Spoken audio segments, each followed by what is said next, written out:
Estamos retornando esta semana a Punto de Reflexión y les saludamos con amor entrañable en Cristo Jesús nuestro Señor. Esta semana quisiera que compartiéramos y reflexionáramos acerca de un tema que es bastante extenso y bastante profundo, es el tema de la gracia.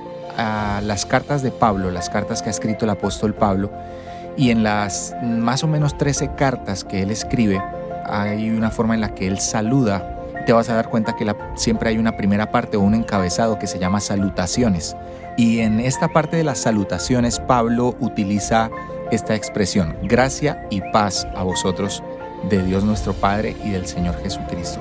Para comprender mejor lo que Pablo quiere decir con esta forma de saludo, vamos a buscar entonces una vista más amplia, un poco más panorámica.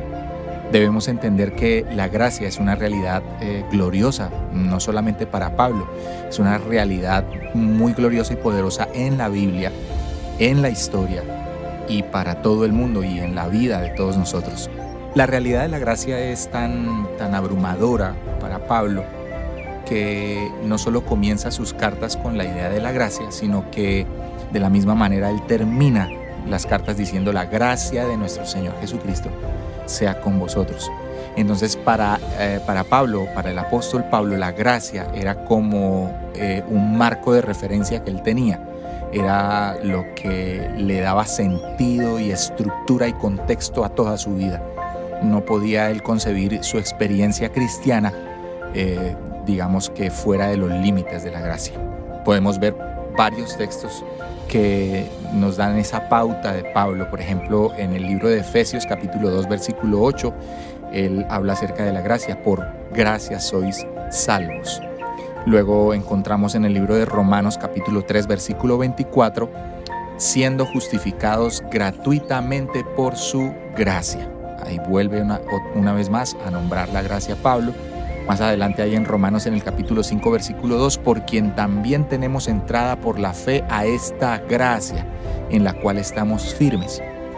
Luego en la carta a Tito en el capítulo 2 versículo 11, porque la gracia de Dios se ha manifestado para salvación a todos los hombres. Entonces, al tomar como referencia esos pasajes, podemos concluir que la palabra gracia para Pablo describe la salvación que tenemos en Cristo. Es decir, la palabra gracia hace referencia a la redención. Gracia entonces es lo que Dios ha hecho en Cristo. Gracia es una palabra que resume toda la salvación que tenemos los creyentes. Ahora bien, la pregunta que surge es esta: ¿en qué sentido la gracia es una referencia a la salvación? Podríamos entonces nosotros responder que la gracia es la realidad que describe la salvación en por lo menos 3 aspectos.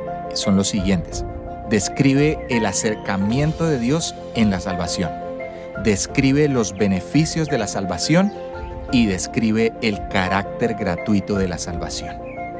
Y esos son los 3 aspectos que quisiera que viéramos en este tema de la gracia para poder comprenderlo de una mejor manera.